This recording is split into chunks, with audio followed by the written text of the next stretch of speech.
Beredar kabar Arab Saudi dan Qatar jadi tuan rumah babak keempat Piala Dunia 2026. Meski begitu, sejauh ini belum ada pengumuman resmi dari Federasi Sepak Bola Asia AFC ataupun Federasi Sepak Bola Dunia FIFA. Namun, kabar tersebut langsung direspons Federasi Sepak Bola Irak yang mengirim surat kepada FIFA dan AFC untuk mempertanyakan kebenaran penunjukan Arab Saudi dan Qatar sebagai tuan rumah babak keempat. Irak meminta transparansi penuh dalam pemilihan negara tuan rumah babak keempat kualifikasi Piala Dunia 2026. Irak bahkan menegaskan siap jadi tuan rumah dan memastikan keamanan serta kenyamanan setiap tim jika berlaga di negaranya. Sebelumnya, PSSI sudah menyatakan komitmennya untuk mengikuti proses bidding tuan rumah babak keempat kualifikasi Piala Dunia 2026. Ketua Umum PSSI Erick Thohir menyatakan Indonesia telah mengajukan diri sebagai tuan rumah babak keempat. Situs resmi AFC merilis proses pengundian putaran 4 kualifikasi Piala Dunia 2026 akan berlangsung pada Kamis 17 Juni 2025 mendatang. Tadi saya melapor ke Bapak Presiden, ada Pak Mensesnek, ada Pak Setkap untuk juga untuk bidding sebagai tuan rumah. Ya, siapa tahu kita masih bisa, walaupun kita tahu dominasi negara-negara Timur Tengah cukup kuat ya sebagai tuan rumah, ya kita coba. Ini kesempatan. Selain Indonesia dan Arab Saudi, sejauh ini sudah ada Uni Emirat Arab dan Qatar di grup A, kemudian di grup B ada Irak dan satu lagi masih diperebutkan Oman atau Palestina yang lolos ke putaran keempat. AFC sudah memastikan format yang digunakan adalah sentralisasi, bukan kandang dan tandang. 6 tim akan dibagi ke dalam 2 grup dan akan saling bertemu di venue yang telah ditentukan pada 8 hingga 14 Oktober 2025. Pemuncak klasemen grup akan mengunci tiket ke Piala Dunia 2026. Sementara, runner-up grup akan diadu lagi dalam sistem 2 leg dan yang menang akan berhak maju ke ronde 5 atau playoff interkonfederasi. Tim Liputan Metro TV.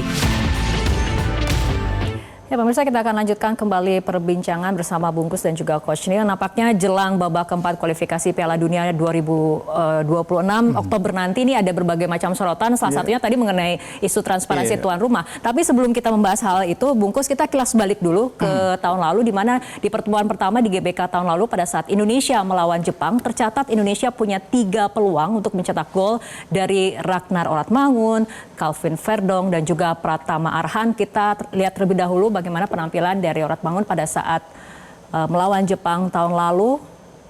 Menurut Anda, apa catatannya mengenai peluang-peluang yang dimiliki oleh skuad Garuda ini? Iya, ini menjadi semacam kebiasaan ya. Timnas kita ini biasanya di awal pertandingan itu mampu tampil baik ya, tapi kemudian tidak bisa konsisten sampai akhir pertandingan. Jadi kita bisa melihat waktu itu juga kita punya 3 peluang dan salah satu diantaranya peluang emas dari Oratmangun yang sayangnya tidak bisa diakhiri gitu ya. Nah, Oratmangun ini sebetulnya pemain yang cerdas ya, pemain yang pintar menempatkan diri, pintar mencari posisi, skillnya juga sangat bagus. Makanya ketika lawan Bahrain kan juga yang membuat Ole bisa tajam, antara lain karena di kiri ada Oratmangun, di kanan ada Marcelino yang sangat membantu pergerakan bagi Ole Romeni. Nah, ini saya pikir kerugian bagi kita kali ini adalah tidak ada Oratmangun di lini depan, sehingga mungkin akan sedikit mengurangi daya dobrak. Dan kita perlu juga sebetulnya mencari pemain yang bisa bermain sebaik Oratmangun untuk persiapan di putaran keempat nanti. Oke, selanjutnya kita akan melihat video mengenai peluang yang dibuat oleh Verdong dan juga Arhan. Mungkin Coach Neil bisa memberikan catatan. Apakah ini karena faktor kurang tenang atau bagaimana menurut Anda mengenai kemampuan penyelesaian akhir para pemain timnas kita? Iya, sebenarnya itu ketenangan aja sih. Kalau reading game-nya sudah bagus, tapi momen dia nggak dapat. Ya, dia sudah lakukan syuting tapi tekniknya itu nggak pas. Tapi kalau pas teknik dia pas dia ala volley gitu, dia bisa gol. Jadi memang kematangan dalam berpikir, kematangan dalam decision making itu nilai jualnya mahal, Mbak. Kalau misalnya pertama kan dia cetak gol waktu itu nilai jual dia luar biasa itu. Tapi itulah sepak bola. Ketika kita tidak bisa menggunakan momen, tidak bisa mencetak gol, ya kita nilai jual kita kurang. Tapi seperti Ole kemarin, kalau Ole ketika penalti dia nggak bisa masukkan, orang kan bilang, aduh, oleh apa tidak tenang, tidak ini ya. Jadi memang risikonya besar. Itu sebabnya kematangan dalam berpikir, kematangan dalam membaca permainan, keputusan dalam pengambilan keputusan itu sangat berharga. Ya mudah-mudahan ini bisa dirubah, bisa diperbaiki, karena kan kalau cara berpikir kan bisa dirubah, ya. Jadi itu yang saya lihat. Mudah-mudahan di pertandingan nanti kalau memang kita melawan Jepang ada peluang, ketika momen ada gol ya golnya tercipta. Itu, Mbak. Oke, Bungkus mungkin sedikit saja mengenai melawan Jepang ini, karena memang kemudian sudah lolos ke babak keempat bagi timnas Indonesia, artinya seharusnya tidak ada beban seperti itu. Apakah bisa kemudian nyaman bermain dan menemukan ritme permainan dari masing-masing rekannya? Iya, itu yang kita harapkan yang pertama. Yang kedua, pelatih juga pasti akan memikirkan itu, bagaimana membuat tim ini bisa bermain nyaman dengan cara tidak terlalu banyak perubahan.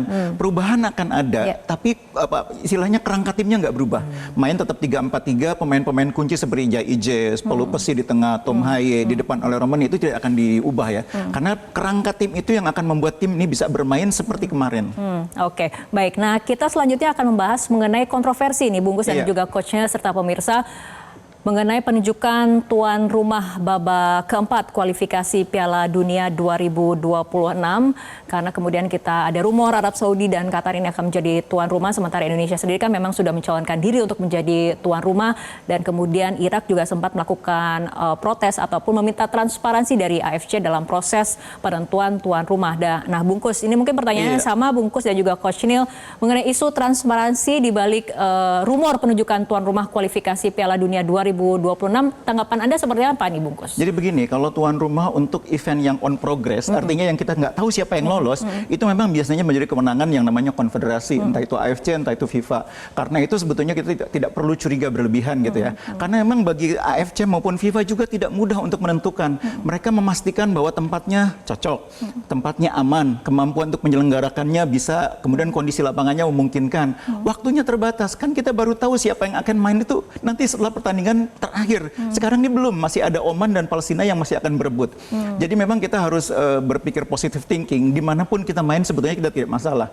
Dan satu hal lagi, secara logika dari 6 tim yang akan lolos itu 5 diantaranya Timur Tengah. Rasanya tidak berlebihan kalau tuan rumah itu memang di sana, karena negara-negaranya ada di sana. Ya tentu sebagai bangsa Indonesia kita berharap kita jadi tuan rumah ya. Kalau main di GBK itu tentu akan memberi keuntungan bagi kita gitu ya. Tapi menurut saya tidak ada hal yang membuat kita perlu terlalu curiga. Yang penting itu kita fokus, menurut saya kita main di mana aja siap kok.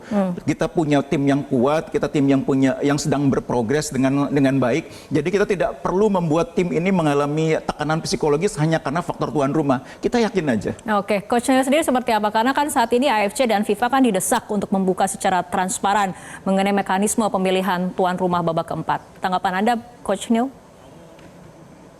Kita ikutin aturan aja. Kalau rule-nya begitu, harus ada di bidding, harus dibuka transparansi, ya kita ikut aja. Apakah kita sebagai tuan rumah atau tidak tuan rumah, ya itu tergantung dari dari pemilihan nanti. Tapi yang penting kita juga fight juga, sama seperti yang dibilang sama Bang Kus, kita harus fight juga meminta sebagai tuan rumah, karena tuan rumah itu bagaimanapun pasti menguntungkan. Kita main di rumah kita sendiri, kita punya supporter sendiri, beda dengan kalau kita main di luar. Tapi kalau melihat situasi begini, apapun yang terjadi, sama dengan Bapak dengan Bang Kus, apapun yang terjadi, yang penting kita mempersiapkan tim sudah utuh. Bagaimana tim ini bisa bertahan bagus, bisa menyerang bagus, transisi bertahan juga bagus.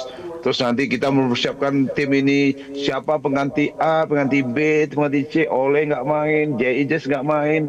Mungkin lebih fokus ke situ. Apakah perlu kita penambahan pemain di Liga 1 atau yang tempat lain? Nah, fokus ke situ aja. Jadi kita tidak perlu memikirkan yang lain-lain, tapi itu urusan manajemen, urusan PSSI. Bagaimana PSSI membuat kita nyaman? Kalau bisa kita fight untuk bisa menjadi tuan rumah. Itu kan normal. Orang berkeinginan kan normal. Tapi apapun terjadi, kita harus siap menerima dan berjuang untuk mempersiapkan tim ini lolos ke Piala Dunia. Itu yang penting. Oke. Ringkas saja terakhir, Coach Neil, ringkas saja harapan untuk penampilan besok timnas Indonesia melawan Jepang, ringkas saja. Ya santai, nikmati, jangan ada beban, bermain seperti dirimu sendiri. Yang penting jangan pernah mengalah dengan apapun yang kita lakukan. Gitu. Oke, baik Bungkus. Mudah-mudahan bisa pulang bawa poin. Baik, itu harapan kita semua ya. Iya, Baik, terima kasih Bungkus dan juga coachnya telah berbincang bersama kami malam hari ini. Jelajahi cara baru mendapatkan informasi. Download Metro TV Extend sekarang.